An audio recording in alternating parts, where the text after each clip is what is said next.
I'm Porschia Parker Griffin, and I want to welcome you to the Career 101 podcast, a place for ambitious professionals and seasoned executives who want an edge in their career. We're talking about all of the things you were never taught or told when it comes to career growth, development, and change.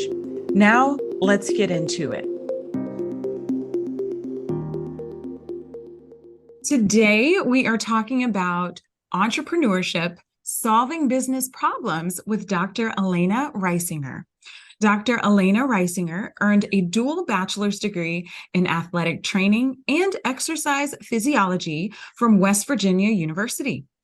Dr. Reisinger has always been drawn to helping people reach their full potential, which led her to Life University in Marietta, Georgia. While at Life, she earned her doctorate of chiropractic with honors. She has received advanced certifications in spinal correction, nutrition, fitness, pediatrics, and pregnancy care. In addition to running a rapidly growing health center, Dr. Alana's passion to serve people throughout the community has blessed her in many ways. She donates her time helping churches incorporate comprehensive wellness programs, teaching them the 5 essentials of health, as well as teaching these programs to corporations, schools, sports teams, and organizations. Dr. Alana is passionate about her work. Whether you are a high-level athlete trying to optimize performance or just trying to regain the health you once had, she is committed to helping you reach your health goals. She's dedicated to seeing the greater Atlanta community reach its maximum health potential. Hi, Alana. How are you today? I'm great, Portia. How are you doing, darling? I am doing well. I am so excited to have you with us to discuss entrepreneurship, solving business problems. But first, we want to know a little bit more about you. So tell me about 7-year-old Alana. Oh, I was very involved in sports growing up. So I wasn't on the ball field. One of my sisters was on the ball field. I grew up just living a really awesome life. You know, I know that not a lot of kids have these same opportunities that I have benefited from and had the opportunity to experience. So my playing sports, my dad had his own store. He's a pharmacist. So I spent a lot of time growing up helping in the store, doing inventory. I wasn't someone who lacked experience in life with what my parents gave us. And we were very blessed to have those opportunities, like I said, that most people don't get to have. Yeah, so it sounds like entrepreneurship was, really shown to you early on in the process, and you got all that great experience in the pharmacy. I did. My dad has always worked hard, still works till this day, just wanting to give his kids the best life possible. And he would take us to his business, or my mom would take us up, and I remember playing tag in his store, to spending hours on end counting the amount of, whether it was M&M's boxes left or boxes of tissues, where we would have to keep track and make sure that everything was accounted for, just for, even tax purposes. So from a young age, I was always shown what hard work looked like. That is great. So, as you were doing all of that, Alana, when you were young, what did you want to be when you grew up? I always knew I wanted to help people, and what aspect, I was not sure what that was going to look like. I was always drawn to sports because I was an athlete, but I also was really drawn to the idea of how the body works and really honoring what that looked like.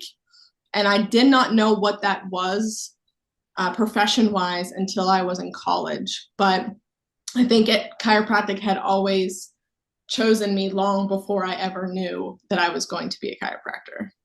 Wow. Wow. So, what were your sports of choice, Alana?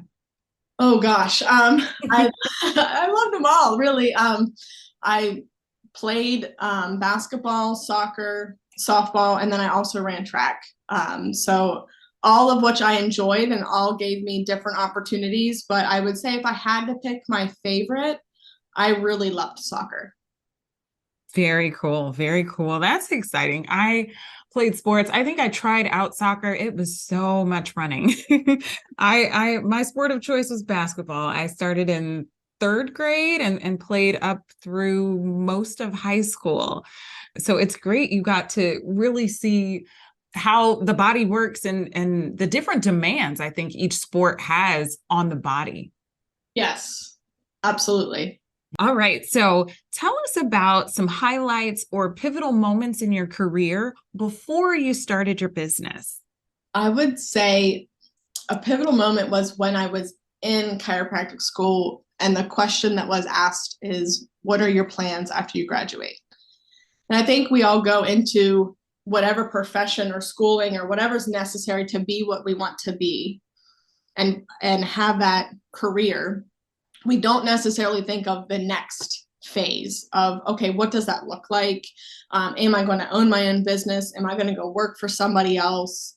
What state am I going to move to? All these things came up. And I think there was a pivotal moment when I was in chiropractic school when I was uncertain of what the future looked like for me. And I really needed to dive in and get mentorship from folks who were able to lead me or at least guide me and give me those answers so I could make what was the best decision for myself. And I just remember that moment in school when I was at a seminar with the organization of Max Living, and they were talking to the students and pouring into us. And I remember sitting there going, I have no idea what it looks like to run a business. Yeah, I know how to move bones and I know how to take care of people, but I have no idea what that will look like. And if I want to be successful, then I need to make sure that I am being developed by people who do it best. And that's when I joined Max Living as a student to start that pivotal moment in my life as to what that looks like to step in as a leader in my community. That definitely sounds very powerful. I want to go back for just a moment, Alana. We mentioned your background in, athletic training and exercise physiology, but what motivated you to get your doctorate in chiropractic care? That's a great question too. One of my best friends in college and undergrad, we were in athletic training together, and we really meshed and thought very similarly and just were connected at the hip. And I remember us talking about what we were going to do next. And from my experience and the mentorship that I got from athletic trainers as well as exercise physiologists is there's really no stopping there, because unfortunately you are married to the team that you take care of and the hours that you put in. It really kind of takes over and doesn't give you a lot of time for family and life. And I saw that with the athletic trainers that I worked under as a student. I knew that the athletic training part was a stepping stone for me, but it wasn't the end all be all for me. And same thing with exercise physiology. And we go into school wanting and the desire to learn and become these professionals and these arenas. But the reality is a lot of times those jobs don't pay for what debt you went into. And I think in those moments, you think about, well, what's next then? Because I know this can't be it. And when I was learning physiology of the body and how the brain tells everything what to do, when to do it, how to do it, and when that communication's cut off, that's when we're no longer here physically on earth. And when making your heart beat, your lungs breathe, all those things was such a powerful thing for me that it was like, okay, so then there's a better way than just throwing drugs at somebody. And when I dove into like natural healing and working with the nerve system, the philosophy of chiropractic is what just spoke to me, to my core, to my soul. And I was like, this is what is going to impact the community. And that's when I decided to go to chiropractic school. And that's really I was introduced to chiropractic by my friend who, like I said, we were joined at the hip and thought a lot. And, they were like, hey, have you ever thought about chiropractic school? And I was like, no, tell me about it. And then I looked into it and it made sense. It felt like home. Wow. So you said a lot of really, I think, powerful things there. But for those who don't know, Elena, what's the difference between like traditional medicine or traditional doctors and chiropractic care? So I think the most concise way to put it is traditional medicine is healing people or trying to heal people from the outside in approach. You have high blood pressure, you take this drug. You have headaches, you take this drug. And not necessarily fixing cause, but treating symptoms through pharmaceuticals or surgeries.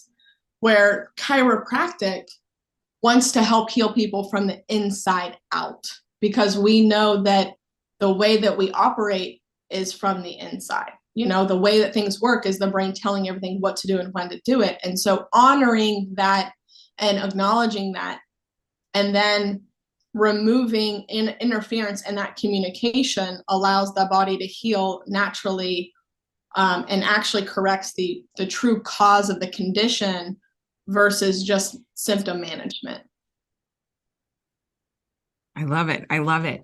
And I want to get your thoughts on this because I heard someone talking about functional medicine in a very similar way in terms of kind of focusing on the inside out as opposed to the outside in approach that you just mentioned. How do you think chiropractic care might kind of interact with functional medicine if it does at all? Yeah, for sure. I think honestly they are a beautiful marriage. It's probably the best way that I can describe that relationship. But I think when you have both happening together and you're giving that human being, that person, the best opportunity to function at optimal levels. Because when you're getting adjusted and you're removing interference in the nerve system, you're allowing whatever the functional medicine doctor is doing to perform better or enhance the absorption of whatever maybe supplement that they're taking or the nutritional diet that they may have adapted to or lifestyle. If you're moving the bones and unlocking that interference, that human being now is absorbing those things much better. They are thinking much more clearly and much more positively. And we're giving those things the best opportunity to give that person the outcome that they came in desiring. So I can hear your passion in chiropractic care. And you told us a little bit about when you went to that seminar in undergrad and mentorship. So we can hear that you're passionate about it. But how did you decide to start your own business? I think for me, when it came down to deciding what path I was going to go on after finishing chiropractic school, I saw my dad be his own boss for all my life. And I saw both the freedom and maybe the not so much freedom that he would get in that. But I saw the reward and how proud he was to show his kids what he's done. And for me, I wanted that same opportunity. I wanted to have that freedom of operating my office the way that I felt was best for my patients, or what was best for my family, or in conjunction with both, you know. And so I think the only way that I was going to feel fulfilled and serve at the best of my ability, that it was important that I were to have my own practice. So I heard someone say years ago that as a business owner, you are a problem solver. And I didn't realize how true that was until I got deeper into entrepreneurship. There are many challenges or problems that come up for entrepreneurs that are completely outside of your specialty area, right? Or your zone of genius, as some people call it. So tell us about some of your experiences solving, business problems that have come up for you. Yeah. Gosh, we could start out with, what does it look like before you even open your doors? When you know you're a couple of months before opening and seeing your patients for the first time, what does that buildup look like in regards to establishing clientele and patients before you open, so that when you open, you're not just sitting on your hands hoping someone walks through your door? Because, as a chiropractor, people don't just drive around looking for a chiropractor like they do maybe a gym or something like that. So, you really have to get your hands dirty in regards to door to door, partnering with other businesses, letting people know that you exist. Because when you first start out your business, no matter what it is, people don't know you. People don't know what you represent. People don't know what you're about. And so really getting yourself out in the community, physically being seen, and then showing people your heart. I think that's the first hurdle when starting a business, is exposure. I would say another one that we experienced is the pandemic. We had COVID come. We've been open, it'll be 7 years this May. COVID happened right when things were, you kind of take some time to take off, your business take off, and then finally you're in a groove, and then boom, COVID happens, right? And we allowed maybe some external things to influence maybe decisions we would make. And I think that influenced small businesses in a great way. We are so blessed to still be standing, but I had to get creative as to how we were going to continue to serve the community, whether it was the restrictions and mandates that they put on businesses, along with bringing in new clients, letting people know that you're still here to serve, and what you provide and bring to the table is something that they can still benefit from, whether or not a pandemic is here. That was a huge hurdle that we were able to get over. And we had to change up how we marketed and how we talked to people, and how we shared the principle of chiropractic with even current patients, and making them understand that what we provide is something that's necessary if they want to have the best opportunity to just combat any type of infection, no matter what it is. I think another thing that we experience as business owners is staffing. Sometimes it's hard to find the right fit. And I was blessed to have a young lady come work for me who was dedicated, worked so hard, and she moved to Chicago, and I love her absolutely to death. She's still one of my dear friends. But finding the right people, because she helped, but then we've been bringing on more staff members and finding the right hire. I think a lot of people, we tend to hire really quickly and we tend to fire really slowly. And I think that that's an Achilles heel in businesses, because your employees are a direct reflection of what you value, how you feel like people should be treated.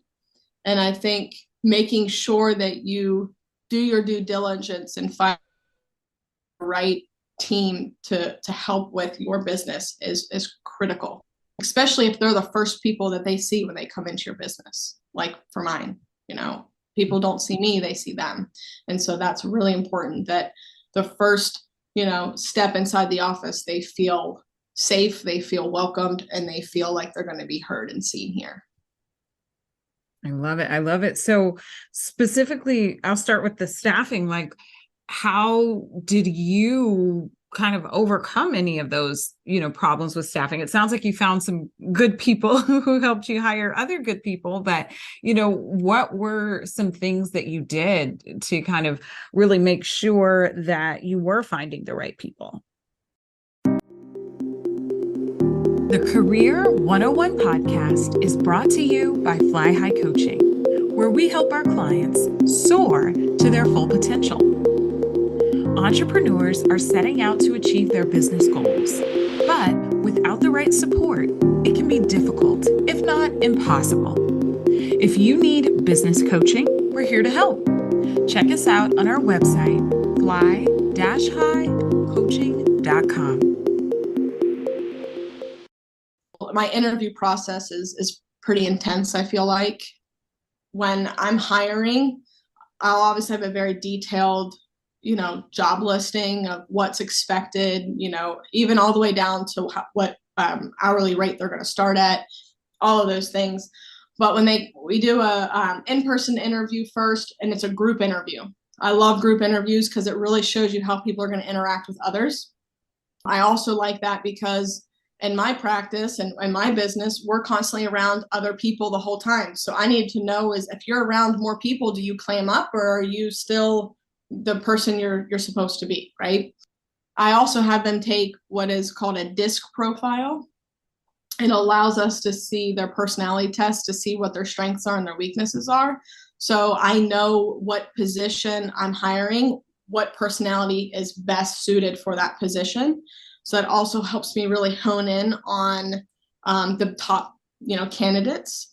And then being in that group interview really lets me know how they perform in that, pressure cooker environment. After we do the group interview, I'll have them send me a video as to why they think maybe they're the best fit for our office and how they think that they'll best serve our patients.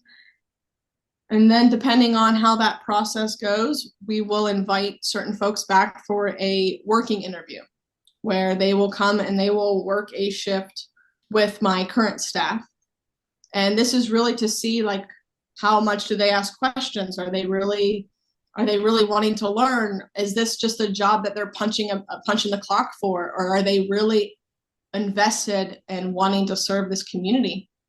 And I think those steps really help me narrow down who is the best suited for my office. And then after, and they become a team member, I always like to have my team members take the 5 love language test. Mm-hmm. I know people do it in their relationships and it's great.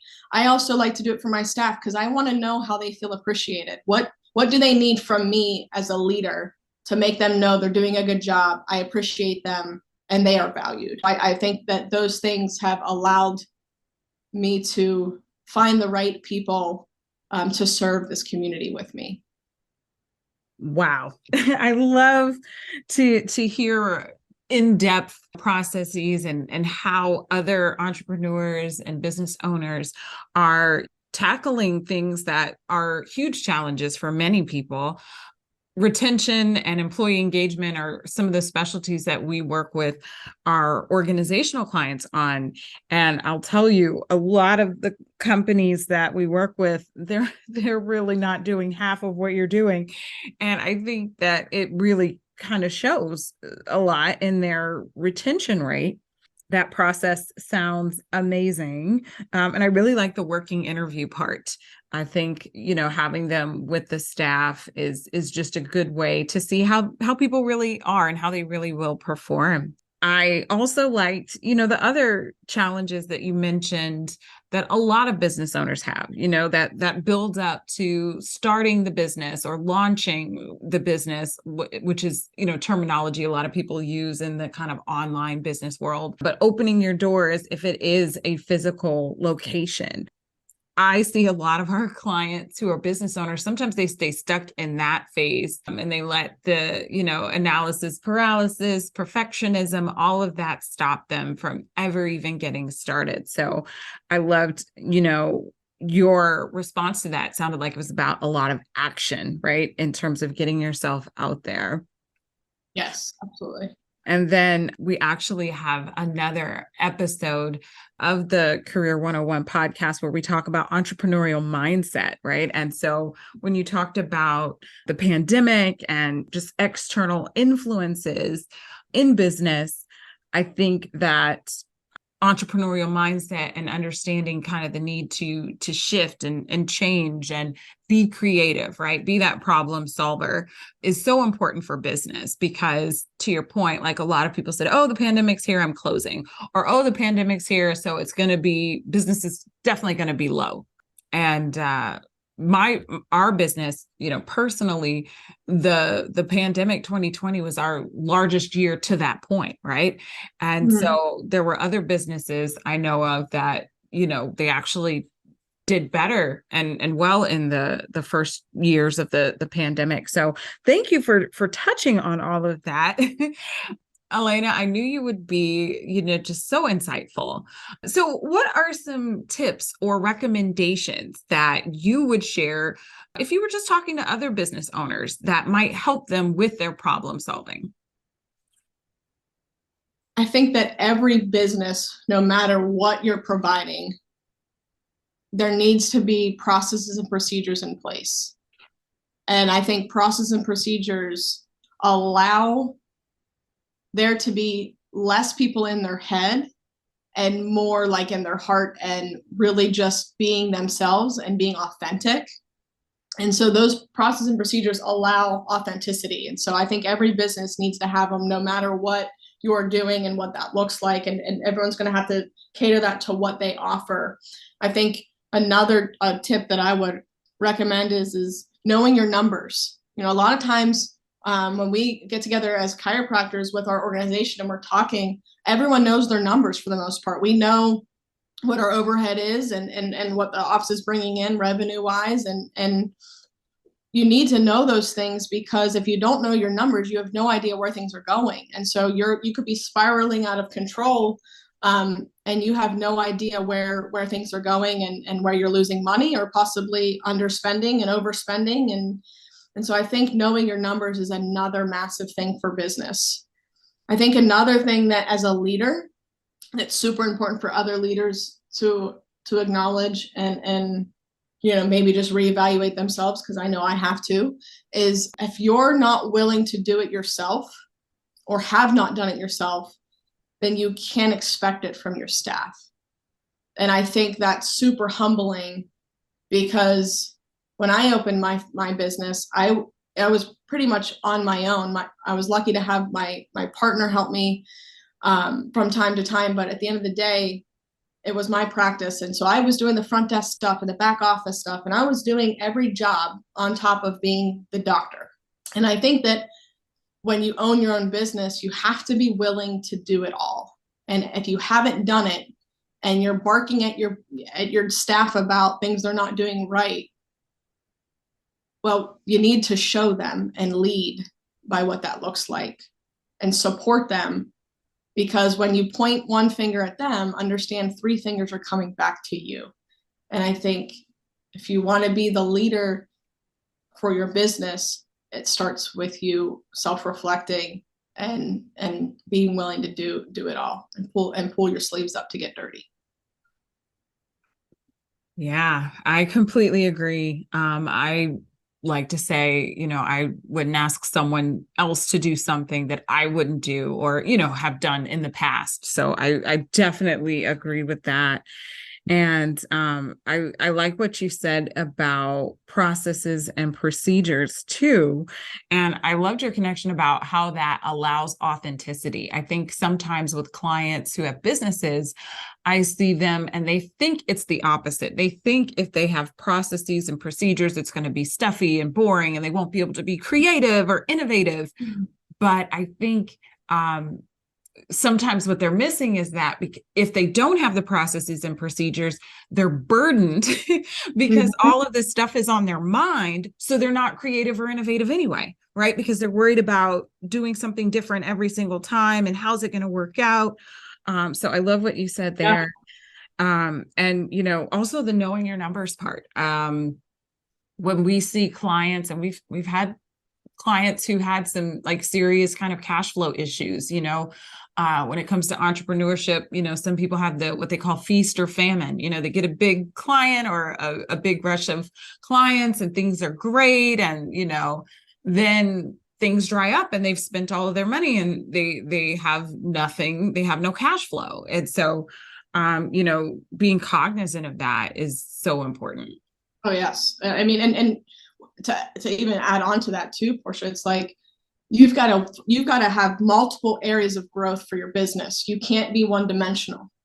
And I think COVID taught a lot of businesses that too, but you have to be able to pull clientele from multiple locations, no matter what, each month, each week, it does not matter. You have to be multidimensional to survive, especially in the world that we live in today.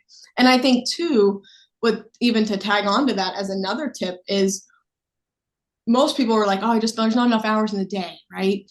And if you really sat down and calculated how many hours are in one day and how many hours are in a week and write out how much hours you spend doing X, Y, and Z, you'd probably have like 40 to 60 hours unaccounted for, right? Mm-hmm. That's a majority of people. And it's like, where are you spending your time?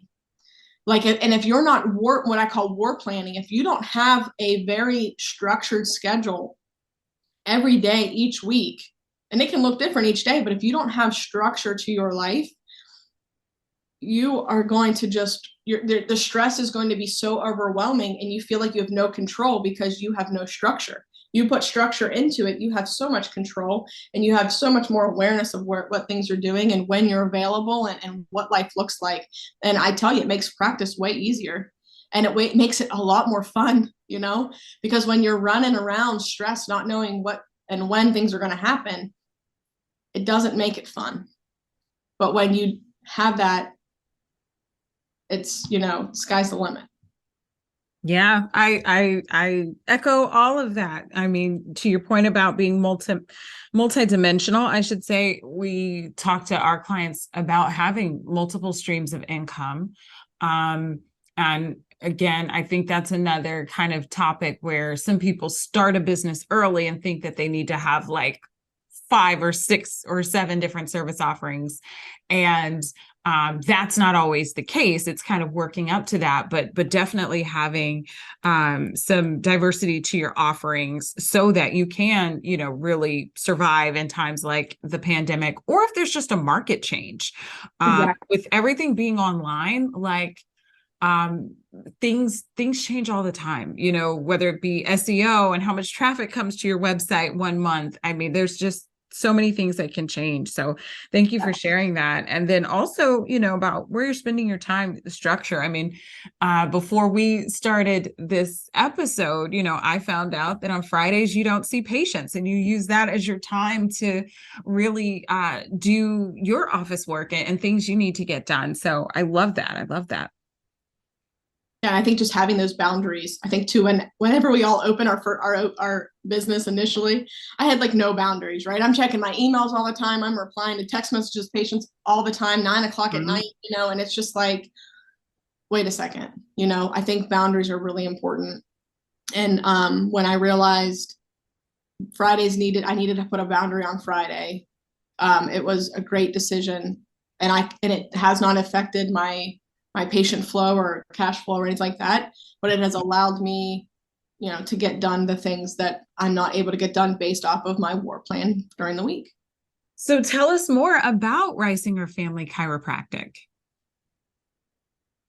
So Reisinger Family Chiropractic has been serving the greater Atlanta area now for almost 7 years. So it's pretty amazing that we've been blessed to be part of the community for as long as we have. And Reisinger Family Chiropractic has the approach to honor what your body was made to do when God created each one of us, was that you have a self-healing mechanism that is inside of you, and it's called your nerve system. And your nerve system tells everything what to do, when to do it, how to do it, makes your heart beat, your lungs breathe. It allows you to digest and absorb nutrient-dense foods and things of that nature. And at Reisinger Family Chiropractic, we want to assess how well that communication is happening and how well the nerve system is working, because we know that the structure of your spine, because your spine houses that nerve system, determines how well that nerve system functions. And how well that nerve system functions then determines how healthy that individual is or isn't. And so we want to assess and better understand individually how people are functioning based off of their structure, as well as warning signs they may come in with, symptoms, headaches, numbness and tingling, sciatica, you name it. And we really want to do a detailed assessment and history so we know exactly where the problem is, so that we can help that individual heal from the inside out and give them the best opportunity to have a life where they're on less medications, needing less surgeries, and they are less burden to their family, and they're able to just be with their family. So we'll be providing a link to your website and other social channels in our show notes so that people can find you online and come and, visit you in person. But what is the best way for someone to get in touch with you? I would say the best way for someone to get in touch with the office is to just give us a call, and they can always mention that they, listen to me on here, and my staff, already knows that we were doing this podcast together, which is super exciting. And so they can just call the office. at 770-627-5637. And my staff will be more than happy to answer any questions that they may have, as well as get them plugged into what they feel is best for them. I love it. So my last question for everyone, Alana, is how do you think executives or professionals can get a positive edge in their career or their business? I think the biggest thing is do the work hard, but I think you have to really authentically be yourself and know your why. I think a lot of people know the what to do, how to do it, right? But they don't know why they do it. And I think when it comes down to business, people buy the why. They don't buy what or how, they buy the why. So if you don't know your why, people aren't going to buy. There's too much confusion. So knowing your why and being authentic with that and really working hard and doing what needs to be done, I think that's what allows, business people to be wonderfully successful. Alana, you have shared a lot of insights with us today, and I'm sure that our listeners can use it to be more confident in their own entrepreneurial journey. We appreciate you being with us. Thank you so much for having me. It's always great to connect with you, Porschia. This episode was brought to you by the Bravebird Career Alliance, the go-to membership designed for seasoned executives and ambitious professionals with everything you need for career planning, strategy, training, and support. Thank you again for listening to the Career 101 podcast. I hope you have at least one key takeaway that you can use in your own career. If you enjoyed hanging out with us, please rate, subscribe, and share this podcast. Until next time, here's to your success.